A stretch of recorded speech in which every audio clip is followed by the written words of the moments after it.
எல்லோருக்கும் வணக்கம். நான் ரொம்ப நல்லா இருக்கேங்க. நீங்கள் எல்லோரும் நல்லா இருப்பீங்கன்னு நினைக்கிறேன். நம்ம வீடியோவும் சரி, நம்ம கோழி வளர்ப்பும் சரி ரொம்ப நல்ல முறையில் இருக்குதுன்னு சொல்ல முடியாது.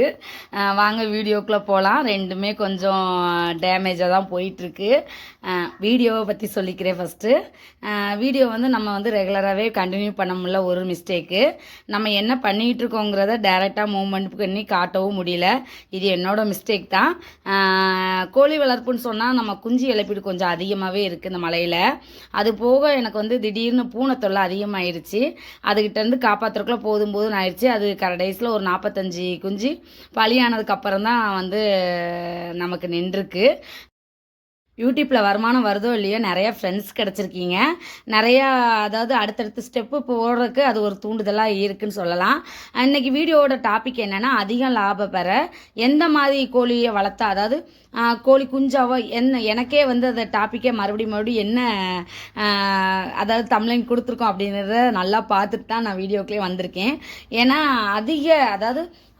அதிக பளு, அதாவது நம்ம சாதாரணமாக வளர்க்கணும், நம்ம ஒரு தொழில் பண்ணிகிட்ருக்கோம், இங்கே சைட் பிஸ்னஸாக பண்ணணும் அப்படின்னா குஞ்சுகளாக வளர்க்காமல் அடைக்கோழியை எடுத்து விடாமல் நம்ம ஒரு கோழியை பெரிய கோழியாக வளர்த்தா ஒரு சக்ஸஸ்ஃபுல்லாக கொண்டு வர முடியும் அப்படிங்கிறதான் வீடியோவோட டாப்பிக்கே. இன்றைக்கி அதிக லாபம் பெறறதுக்கு சுமையும் குறைக்கிறதுக்கு ரெண்டுமே சக்ஸஸ்ஃபுல்லாக எதை கொண்டு வந்தால் நம்ம லாபம் பெறலாம் அப்படிங்கிறத இந்த வீடியோவில் முழுமையாக நீங்கள் தெரிஞ்சுக்கலாம்.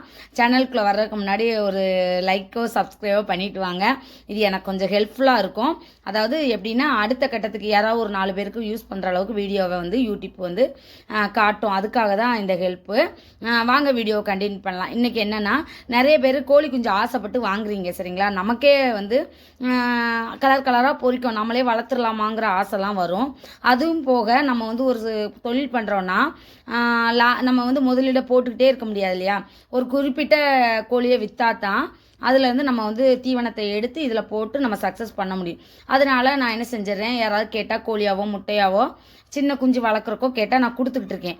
அப்படி கொடுத்துக்கிட்டு இருக்கும்போது அவங்க வாங்கிட்டு போய், அக்கா நீங்கள் வாங்கிட்டு நான் கொண்டு போனதெல்லாம் செத்து போச்சு சொல்லும்போது எங்களுக்கு எவ்வளோ கஷ்டமாக இருக்குது தெரியுமா. இதுக்காக தான் மெயினாக சொல்கிறோம், புதுசாக கோழி வளர்க்குறவங்க தயவு செய்து காசை பார்க்காதீங்க. இப்போ ஒரு கோழி குஞ்சு இப்போ ரேட்டு ஒரு 5 நாள் கழிச்சு தான் நம்ம கொடுக்குறோம். ரேட்டு 70 ரூபான்னு வச்சுக்கோங்களேன். ஒரு 100, அதாவது 100லாம் வாங்க கொடுக்க போகிறதில்ல. நான் என்கிட்டையும் அவ்வளோ இல்லை. ஒரு 10, 20, 30 இப்படி வாங்கிட்டு போகிறாங்க. 30னே கணக்கு பண்ணுங்க. 7, 3, 21, 100 ரூபாய்க்கு கழிச்சுங்க. 2000 ரூபாய்க்கு நீங்கள் கோழி வாங்கிட்டு போகிறீங்க, அதாவது குஞ்சா வாங்கிட்டு போகிறீங்க. இதே கோழியாக வாங்கி பாருங்களேன். ஒரு கோழி 500 ரூபா, அதாவது சின்ன ஒரு 5 மாதம் கோழி குஞ்சு 500 ரூபா, அதாவது எத்தனை மாதம் கூட இருக்கட்டும், ஒவ்வொரு ஏரியாவிலே ஒவ்வொரு மாதிரி விற்கும். 500 ரூபா ரேஞ்சில் ஒரு 3 தாய்க்கோழியும், அதாவது 3 பொட்டை கோழியும் ஒரு சேவலும் வாங்கி விட்டிங்கன்னா உங்களுக்கு வேலை பழுவே கிடையாது. அது பாட்டுக்கு இடத்த செட் ஆகிக்கும். உங்களுக்கு ஈஸியாக அக்செப்ட் பண்ணிக்கும். இந்த மாதிரி ஒரு மொத்தமாக வாங்காதீங்க, அதாவது வியாபாரிகிட்ட வாங்காதீங்க. வீட்டில் நம்மளை மாதிரி கோழி சிம்பிளாக நீங்கள் ஆர்கேஆர் நாட்டுக்கோழி பண்ண அப்படின்னோடனே நீங்கள் பெரிய லெவலெலாம் நினைக்க வேணாம். நம்மகிட்ட இருக்க தாய்க்கோழி பற்றி எல்லாருக்குமே தெரியும். நம்ம வீடியோ அப்படி புதுசாக வந்தவங்க யாராவது இருந்தீங்கன்னா முன்னாடி சர்ச் பண்ணி பாருங்கள். நம்மளோடது பண்ணை கிடையாது, வீட்டிலே வளர்க்குறது தான். பெரிய லெவலில் வளர்க்குறதுனால நம்ம பண்ணைன்னு சொல்லிக்க வேண்டியதுதான், மற்றபடி பண்ணைன்னு சொல்கிற அளவுக்குலாம் இல்லை. இப்படி தான் நம்ம இது ஓடிக்கிட்டு இருக்கு. அப்போ என்ன சொல்கிறேன்னா, ஓரளவுக்கு காசு போட்டாலும் பிரயோஜனமாக கொஞ்சமாக வாங்கி கொடுங்க. உங்களுக்கு சக்ஸஸ் ஆகி போயிடுச்சுன்னா அடுத்த கட்டத்துக்கு வாங்க. ஓகே இது செட் ஆயிடுச்சு அப்படின்னா மறுபடியும் ஒரு 4 கோழி வாங்கி விடுங்க. இப்படியே ஒரு 10 கோழி 20 கோழி நீங்கள் செட் பண்ணிட்டீங்கன்னா கறிக்கினாலும் சரி, ஒரு முட்டையாக சேல்ஸ் பண்ணணும். இங்கே டவுனுக்குள்ளே இருக்கீங்க, இடம் பத்தலை, நம்ம காய்கறி வேஸ்ட்டு நம்ம தீவனம் எல்லாம் போட்டு நம்ம வளர்த்துக்கலாம். ஒரு கேஜி சிஸ்டத்தை செட் பண்ணிங்கன்னா முட்டையை விற்றீங்கன்னா உங்களுக்கு ஒரு லாபகரமான ஒரு இதாயிரும். இது தாங்க இன்றைக்கி உள்ள இது. நல்லாவே நிறைய பேர் இந்த மாதிரி சக்ஸஸ் பண்ணிக்கிட்டு இருக்காங்க.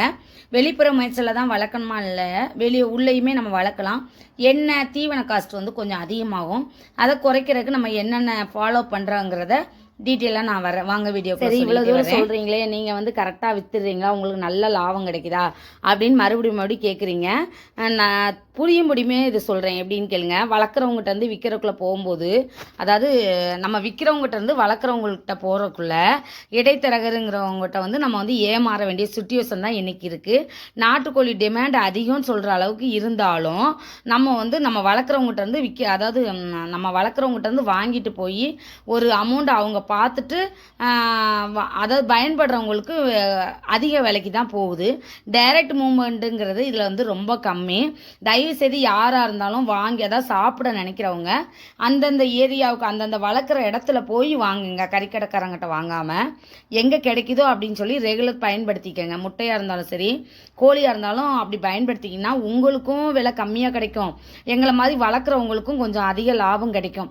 அது வந்து நாங்கள் எங்களுக்கு வளர்க்குறதுக்கு ரொம்ப தூண்டுதலாக இருக்கும்.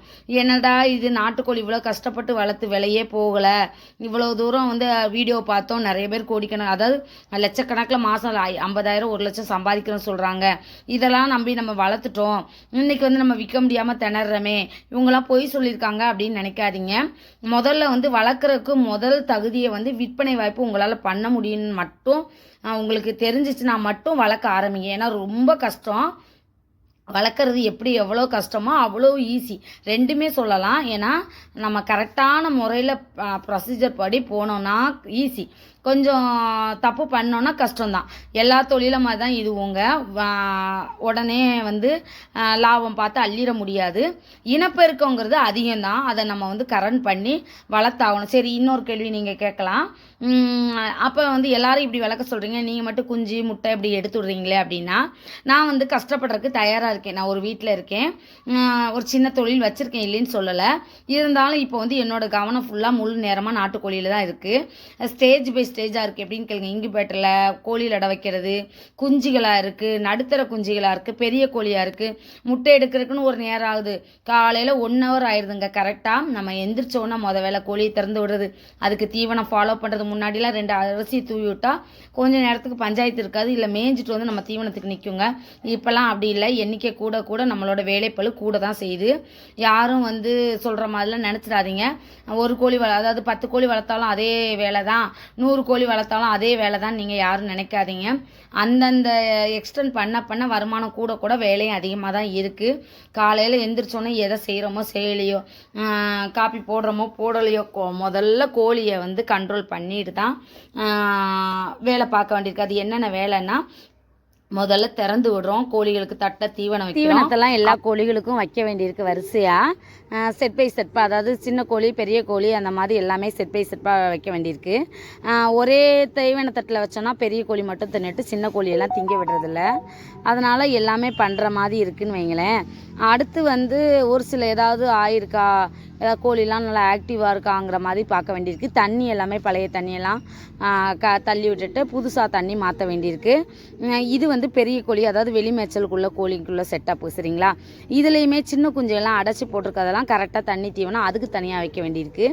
அதுக்கப்புறம் ப்ளூடிங், அதாவது பேப்பர் மாத்திர வேலை. நைட்டு ஃபுல்லாக லைட்டில் கிடக்கும், தண்ணி இல்லாமல் கிடக்கும், தீவனம் இல்லாமல் கிடக்கும். அதெல்லாம் சரி பண்ணி அந்த வேலை பார்க்க வேண்டியிருக்கு. அதாவது பேப்பரை எடுத்துகிட்டு புது பேப்பர் போடுறது, எல்லாமே ஆக்டிவாக இருக்கான்னு பார்க்குறது, மஞ்சத்தூள் ஏதாவது ஆன்டிபயோட்டிக் ஏதாவது கலந்து வைக்கிறது, இந்த மாதிரி 3வது வேலையாயிருது, சரிங்களா. அப்புறம் 4வது வேலை என்னன்னு கேட்டிங்கன்னா, இங்குபேட்டரில் முட்டையை அடை வச்சுருக்கிறது. அதை வந்து பெரட்டி, அதாவது 3 டைம் நம்ம வந்து அதை வந்து பெரட்டி அதாவது லைட்டாக உருட்டி விடணும், அந்த வேலை. 4வது என்ன வேலைன்னா, இது போக வந்து கோழியில் அடை வச்சுருப்போம் இல்லையா, அதில் ஏதாவது குஞ்சுகள்லாம் பொறிச்சிருக்கா ப்ளூடிங்கில் எடுத்து, அதாவது அதுக்குன்னு ஒரு செட்டப் வச்சுக்கிறது, புதுசாக பொறிக்கிற குஞ்சுகளுக்கு அதில் ப்ளூடிங்கில் எடுத்து அதை போட்டு சேவ் பண்ணுறது. ஏன்னா நிறைய குஞ்சு பொறிச்சிருச்சுன்னா எந்திரிச்சு கோழி வெளியே போயிடும். அதுக்காக வந்து அந்த மாதிரி பார்க்குறாப்புல இருக்குது. அடுத்து வந்து மேலே வந்து மாடியில் ஒரு 30 நாளைக்கு மேலே உள்ள குஞ்சுகள்லாம் மாடியில் 30 நாள்லேருந்து ஒரு 60 நாளைக்குள்ள குஞ்சுகள்லாம் மேலே மாடியில் இருக்குது. அதுக்கு தீவன தண்ணி அப்படிங்கிறத ஒரு செட்டப், அதாவது ஒரு காலையில் 1 மணி நேரத்துக்குள்ளே இவ்வளோ வேலையும் பார்க்குறாப்புல இருக்குது. அப்போ வந்து வேலைப்பளு கூடுதா குறையுதா பாருங்கள். இது எல்லாமே முடிச்சுட்டு தான் நம்ம வேலையை பார்க்க வேண்டியிருக்கு, வேறு வழியே இல்லை.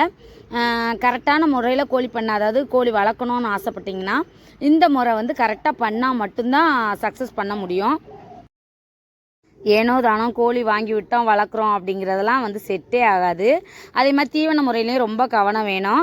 இது இன்றைக்கி வீடியோவில் எதுக்காகன்னா, பெரிய கோழிகள்லாம் வாங்கி விட்டுட்டு ஒரு ஸ்டெப்பு முட்டை மட்டும் எடுத்து நான் விற்கிறேன், எனக்கு வந்து இந்த அளவுக்கு லாபம் கிடைக்கிது, இவ்வளோ தீவன செலவுன்னு சொல்லி கரெக்டாக பண்ணோம்னா ஓகேங்கிற மாதிரி வேலையும் இருக்காது, நமக்கு கரெக்டாக மெயின்டைன் பண்ணி ஏதாவது ஆகும் அப்படிங்கிற பயமும் இருக்காது. ஏன்னா இழப்பீடுங்கிறது வந்து 1 மாதத்துலேருந்து ஒரு 3 மாதம் 4 மாதம் குஞ்சு வரைக்கும் தான் இழப்பீடுன்னு இருக்கும்.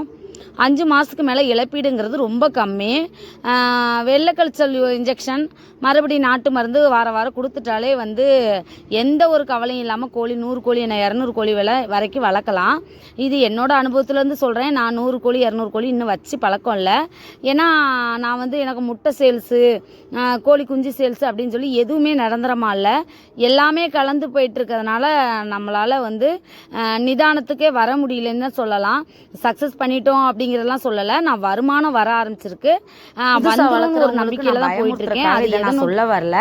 ஏன்னா வந்து எல்லாமே தெரிஞ்சுக்கிட்டும் வர முடியாது, அனுபவம் தான் நமக்கு வந்து பாடம். இருந்தாலும் ஓரளவுக்கு நீங்கள் தெரிஞ்சுக்கோங்க, இவ்வளோ வந்துடும், இவ்வளோ பண்ணிடலாம், நம்ம அந்த புதுசாக ஒரு தொழில் பண்ணுறோம் அப்படிங்கிற ஒரு எண்ணத்தில் வரும்போது நிறைய எதிர்பார்ப்புகள் நமக்கு இருக்க தான் செய்யும். இது எல்லாருக்குள்ள இயல்பு தானே, இதை வந்து மாற்ற முடியாது. அதுக்காக வந்து வருமானமே கிடைக்காதுன்னு சொல்ல வரல, கொஞ்சம் ரிஸ்க் எடுத்தால் மட்டும்தான் வந்து வருமானம் வருங்கிறத தெளிவாக புரிஞ்சுக்கோங்க அப்படிங்கிறதுக்கு தான் சொல்ல வர்றேன். பயமுறுத்தி நான் மட்டும் கோழி வளர்க்கணுங்களாம் சொல்லலை, எல்லாரும் கோழி வளர்க்கலாம்.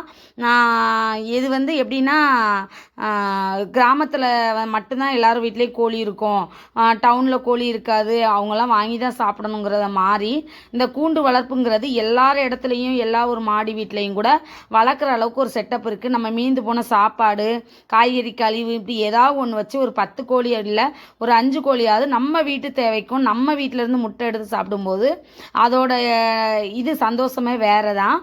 வெளியே காசு கொடுத்து வாங்கும்போது கை கூசும், நம்ம வீட்டில் இருக்கும்போது கொஞ்சம் சாதாரணமாக எடுத்து சாப்பிட சொல்லும், சொந்தக்காரங்க வந்தாலும் தாராளமாக அடிக்க சொல்லும். வெளியே காசு கொடுத்து வாங்கிறத விட இது கொஞ்சம் நல்ல பெனிஃபிட்டாகவே இருக்கும். இதனால் யோசித்து, அதாவது வளர்க்கலாமா வளர்க்கக்கூடாதாங்கிறத யோசித்து செய்யுங்கன்னு தான் சொல்கிறேன். இன்னொன்று நான் சொல்கிறதெல்லாம் கேட்டு நீங்கள் வளர்த்துடலாமா அப்படின்னு கேட்டால் அவங்கவுங்க இட சூழ்நிலை அவங்கவுங்க கிளைமேட்டு அதுக்கு தக்கவாறு தான் செட் ஆகுமே வெளியே நான் பண்ணுற இதை ஃபாலோ பண்ண உடனே உங்களுக்கு வந்து கோழி வளர்ப்பு வந்து சக்ஸஸ் ஆகிடாது.